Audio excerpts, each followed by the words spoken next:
Diamond story.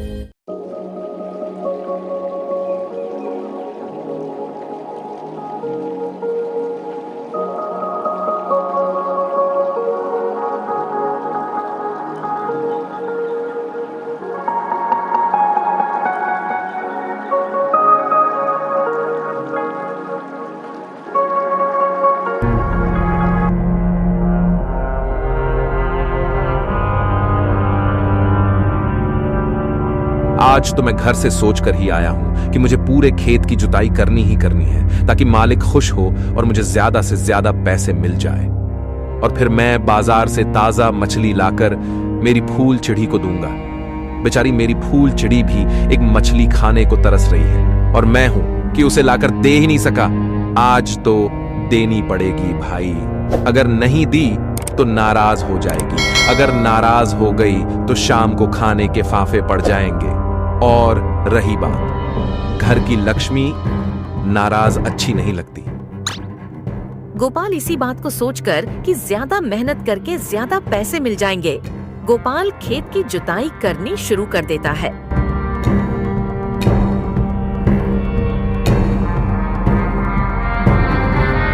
Gopal कुछ काम करने लगता ही है कि दौड़े दौड़े सांसें भरा हुआ एक सेठ गोपाल के पास आ पहुंचता है। अरे ओ भाई, मुझे बचा लीजिए, मेरे पीछे डाकू पड़े हैं और अब आप ही मेरी सहायता कर सकते हैं। आपके अलावा मुझे आसपास और कोई नजर नहीं आ रहा है। अरे अरे सेठ जी, आप चिंता मत करिए, आप जाकर उस पेड़ के पीछे छुप जाइए। बाकी सब ऊपर वाला ठीक ही करेगा, बाकी चिंता उसके भरोसे छोड़ दीजिए। सेठ जी जाकर पेड़ के पीछे छुप जाते हैं। अभी कुछ ही देर में वहाँ दो डाकू पहुँच जाते हैं और आकर बोलते हैं, सुनो, यहाँ तुमने किसी सेठ को आता देखा क्या, जिसके हाथ में एक छोटी सी लाल पोटली थी? नहीं नहीं डाकू भाई, मैंने यहाँ किसी सेठ को आते नहीं देखा है। मुझे तो मेरे काम से ही फुर्सत नहीं, मैं क्यों किसी को देखूं? अब पूछा जितना जवाब दे। महाराज, मुझे तो लगता है कि आदमी झूठ बोल रहा है। इसके चेहरे से ही झूठ झलक रहा है, क्योंकि क्यों बे सच बोल रहा है ना। तू देख, फिर मुझे मत बोलना। अगर झूठ निकला तो तुझे भारी पड़ेगा। तो मुझे पागल समझने की कोशिश जरा भी मत करना। सच बता, देखा क्या सेठ को? नहीं नहीं डाकू महाराज, मैं सच बता रहा हूँ। मैंने सेठ को तो क्या किसी और को भी नहीं देखा। क्या पता जिस सेठ को आप यहाँ ढूंढ रहे हैं वह किसी और दिशा में निकल गया हो। हाँ, यह भी हो सकता है, पर याद रखना, हम इस इलाके के बहुत बड़े डाकू हैं। हमसे झूठ बोलने की गलती कभी मत करना। हम बड़े लुटेरे हैं। लुटेरे, हम सेठ को आज किसी भी हालात में नहीं छोड़ेंगे, फिर चाहे वह किसी भी दिशा में चला जाए। फिर वह दोनों डाकू दूसरी दिशा में चले जाते हैं। दोनों डाकू के चले जाने के बाद सेठ उस पेड़ के पीछे से बाहर निकलता। तुम्हारा बहुत बहुत धन्यवाद भाई, आज तो तुमने मुझे मौत से बचा ही दिया, वरना पता नहीं आज मेरे साथ क्या होता। लेकिन सेठ जी, आप उन डाकू लुटेरों से भाग क्यों रहे थे, और वह लुटेरी डाकू आपके पीछे क्यों पनिए? अरे भाई, मैं तुम्हारे पास के गांव का सोनहार हूँ, और आज मेरी दुकान पर उस लुटेरे डाकुओं ने मेरा धन लूटने के लिए हमला कर दिया। बड़ी मुश्किल से मैं अपनी जान बचाकर वहाँ से भाग निकला, और जितना भी धन मेरे पास था वह सारा इसी पोटली में बांध लाया हूँ। ऐसे ही भागते भागते इस गांव में आ पहुँचा। यह डाकू भी मेरा पीछा करते करते यहाँ तक आ पहुँचे। अब इन डाकुओं की नज़र मेरे इस धन की पोटली पर है। लेकिन सेठ जी, जिस तरह से वह डाकू आपको ढूंढ रहे हैं, अधिक समय तक यहाँ रुकना आपके लिए अच्छा नहीं है। हाँ भाई, यह बात तो ठीक है, पर इस तरह से भागता छुपता कितने समय तक घूमता रहूँगा? क्या पता वह मुझे किस हाल में पकड़ेंगे और कैसी मौत मारेंगे। आप चिंता मत कीजिए सेठ जी, आप मेरे साथ मेरे घर चलिए, आप वहाँ सुरक्षित रहेंगे। फिर गोपाल सेठ को अपने घर ले जाता है। अरे आप आ गए, अच्छा हुआ। मैंने क्या कहा था? आपको याद भी है या भूल गए? बोलो ना, खड़े कैसे हो? मैंने आपको कहा था मुझे मछली खानी है। आप मेरे लिए मछली लाए हैं कि नहीं? फिर गोपाल अपनी पत्नी को सारी बात बता देता है जो उसके साथ घटी थी। गोपाल की पत्नी सेठ के हाथ में धन की पोटली देखती है तो उसके मन में सेठ के धन को लेकर लालच आ जाता है।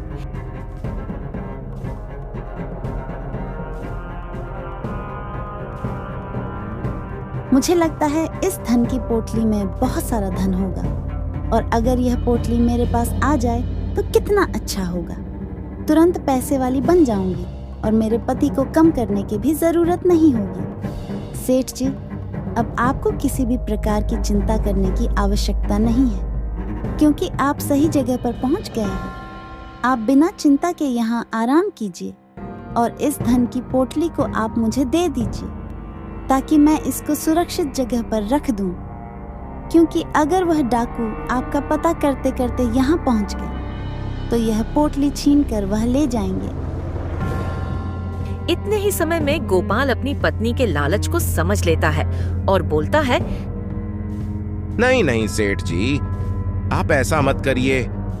आपको मैं बताता हूँ, मेरे घर में कहीं एक गड्ढा खोदकर पोटली छुपा दीजिए, जिससे डाकू कभी भी पता नहीं कर पाएंगे कि आपने धन की पोटली को कहाँ पर छुपा कर रखा है।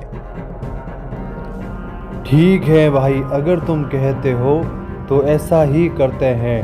मैं यह धन की पोटली को तुम्हारे घर में कहीं कोने में गड्ढा खोदकर छुपा देता हूँ। तभी एक गड्ढा खोदकर वह पोटली को उस गड्ढे में छुपा देता है। सेठ जी कुछ समय के बाद गहरी नींद में सो जाते हैं।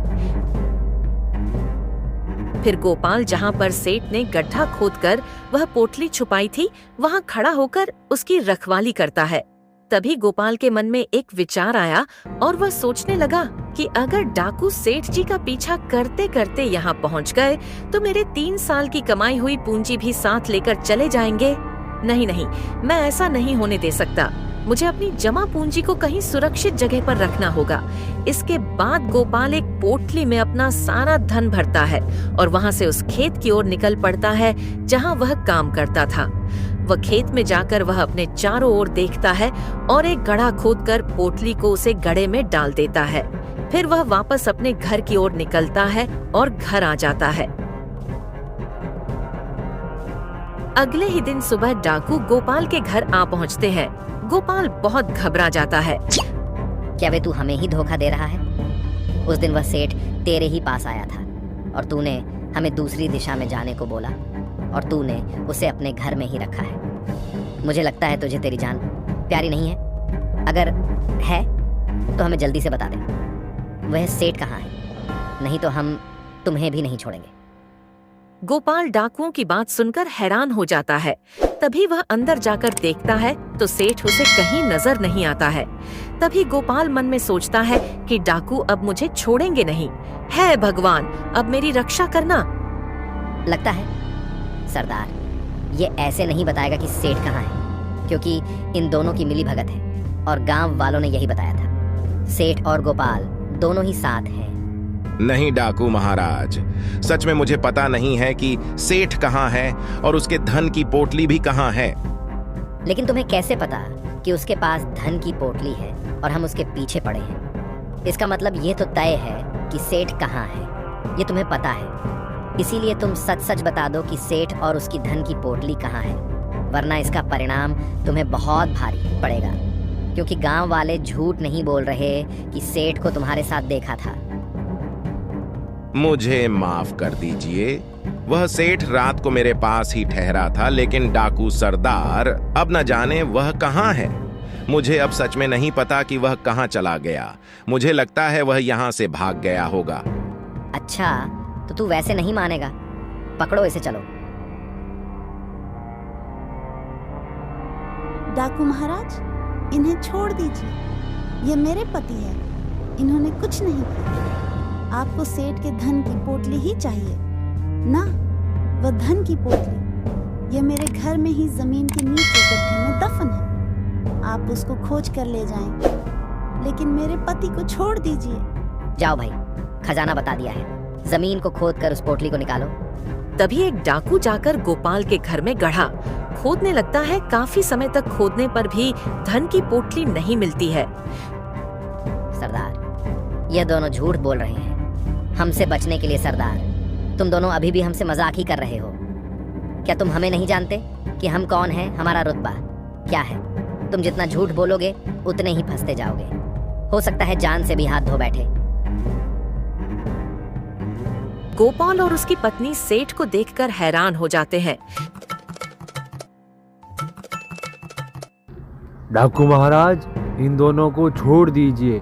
इन्हें कुछ भी पता नहीं कि मैंने अपना धन कहाँ छुपाया है। जब कल रात को गोपाल सो गया था तो मैं खुद ही अपने धन की पोटली की रखवाली करने लगा। सुबह होते ही मैंने जैसे आपको यहाँ आते देखा, इसलिए मैं अपने धन की पोटली उठाकर यहाँ से भाग निकला। डाकू महाराज, आप मेरे साथ चलिए। मैं खुद मेरे धन की पोटली आपको देता हूँ, लेकिन आप इन्हें छोड़ दीजिए। फिर वह सेठ, गोपाल और दोनों डाकू उस खेत में जाते हैं जहाँ पर गोपाल काम करने जाता था। डाकू महाराज, मैंने अपने धन की पोटली को इसी जगह पर छुपा के रखा है। आप भले ही इस धन की पोटली को निकाल कर ले जा सकते हैं। तभी वह वहाँ गड्ढा खोद कर देखते हैं तो वह धन की पोटली निकल आती है। अरे वाह, देखो सरदार, सेठ के धन की पोटली ये रही। सेठ, तुम हमसे होशियारी कर रहे थे, हमसे भाग रहे थे। देखा, उस दिन की पोटली मिल ही गई। गोपाल यह देखकर हैरान हो जाता है, क्योंकि वह तो गोपाल की साल भर की जमा की हुई पूंजी थी। हे भगवान, मेरे साथ यह क्या हो रहा है? यह तो मेरा ही कई वर्षों से जमा किया हुआ दान था, लेकिन सेठ इसे अपना धन क्यों बता रहे हैं? हे भगवान, अब मैं क्या करूंगा? मैंने इस सेठ की मदद की और इसने मेरे साथ ही धोखा किया। अब तो मेरे पास कुछ भी नहीं बचेगा। अब चलो यहाँ से। आखिरकार हमने सेठ के दान को लूट लिया।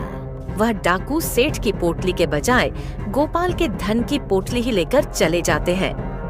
सेठ जी, आपने ऐसा क्यों किया? आपने आपके धन की पोटली नहीं देकर के मेरी क्यों दी, जो मैंने वर्षों से एकत्रित की थी? मेरे मन से जमा किया हुआ आपने एक झटके में जाने दिया और अपना धन न जाने कहां छुपा दिया। यह आपने मेरे साथ अच्छा नहीं किया सेठ जी। अब मैं क्या करूंगा? अरे ओ भाई, तुम दुखी मत हो। मैं तुम्हारे साथ कोई भी प्रकार का अन्याय नहीं होने दूंगा। जब तुम यहाँ जंगल में अपना धन छुपाने आए थे, उसी समय मेरी आंख खुल गई थी और मैं तुम्हारा पीछा करते हुए यहाँ तक पहुँच गया। मैंने तुम्हें यह धन छुपाते हुए देख लिया था, लेकिन जैसे ही मैं वापस तुम्हारे घर जा रहा था तो मैंने देखा कि वही लुटेरे गांव के कुछ लोगों से तुम्हारे घर का पता पूछ रहे थे। तभी मैं समझ गया कि ये लुटेरे मेरा पीछा करते करते तुम्हारे घर तक आ पहुंचेंगे। इसलिए तुम्हारे घर में छुपाए हुए धन को मैं लेकर वहां से भाग निकला, और जब तक कि डाकू तुम्हारे घर पहुंचे उससे पहले ही मैं वहां से भाग निकला था। और गोपाल, मुझे यह भी पता था कि ये डाकू लुटेरे बिना कुछ धन लिए वापस नहीं जाएंगे, इसलिए मैंने अपने धन की बजाय तुम्हारे ही धन का रास्ता उन्हें बता दिया, क्योंकि मेरा धन तुम्हारे साल भर की जमा की हुई पूंजी से कहीं गुना अधिक था। तभी सेठ धन की पोटली निकालता है और पोटली में काफी सोने चांदी के जेवर गोपाल को दे देता है और बोला, मुझे माफ कर दीजिए सेठ जी, मैं आपके बारे में कितना गलत सोचा रहा था। मुझे लगा आपने उन लुटेरे डाकुओं को अपना धन न देकर मेरे धन का ही रास्ता उन्हें बता दिया, और इस तरह से आपने मेरे साथ अन्याय किया। लेकिन आपने तो मुझे सोने चांदी के जेवर देकर मेरी नया ही पार कर दी है। आपका बहुत बहुत धन्यवाद सेठ जी। आपने तो अपनी सोच समझ से चोर लुटेरे को अच्छा बेवकूफ बनाया। यह देखकर गोपाल बहुत खुश हो जाता है। इसके बाद सेठ अपने गांव लौट जाता है और गोपाल अपनी पत्नी के साथ हंसी खुशी रहने लगता है।